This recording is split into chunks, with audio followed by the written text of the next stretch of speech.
There's a story written by B.J. Palmer called The Story of That Something. And that something is the human will. So when I was reading this book, throughout the book, I was seeing B.J. use this word, I will, repeatedly throughout this story. And it dawned on me that I will, in my opinion, are the two most powerful words in the human language. Every morning when I wake up, I've trained myself so that the first words that come out of my mouth are, I will do whatever it takes to explode my practice. Remember, your innermost dominant thought becomes your outermost tangible reality. So what you think about is what you bring about in your life.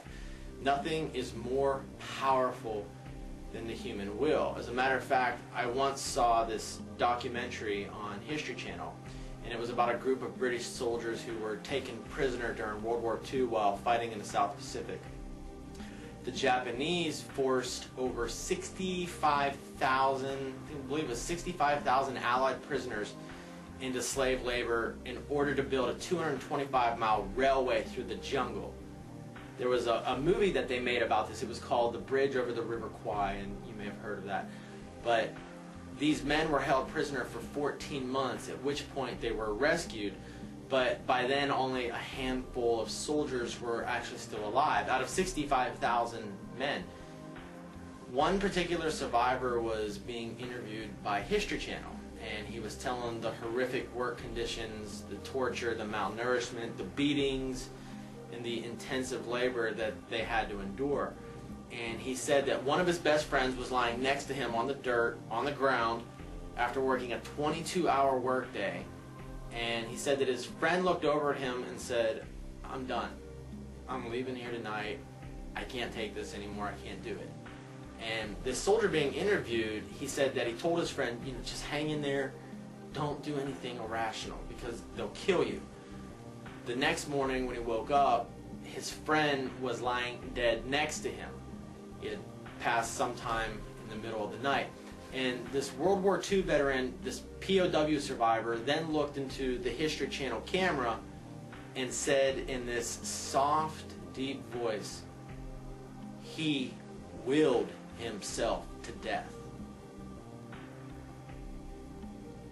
That sent chills up my spine when I heard him say that. You see, the human will is our most powerful possession. We can will anything we want, whether it be a huge practice, a little one, life, or even death. Again, your innermost dominant thought becomes your outermost tangible reality. So you have to ask yourself, what are you filling your head with? Are you filling your head with thoughts like, I just never have enough new patients. My patients don't get it. People in my community can't afford chiropractic care. I'm not in network, so patients won't start care in my office. Or are you filling your head with thoughts like, I will explode my practice today. Patients drive from miles around to receive my care. My care is valuable, and patients know it. My practice is overflowing with new patients. I am a money magnet. Everything I touch turns to gold.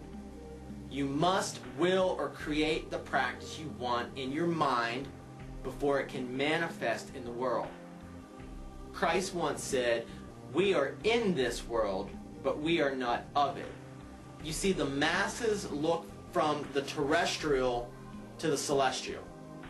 But the master looks from the celestial to the terrestrial.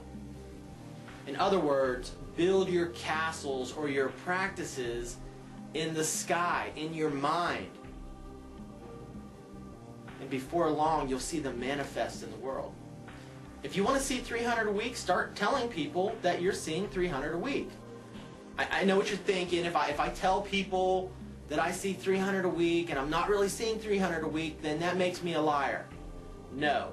It makes you a prophet. You see, again, the masses have to wait to see things before they believe them.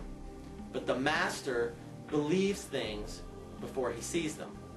You want to explode your practice? Then damn it, will it.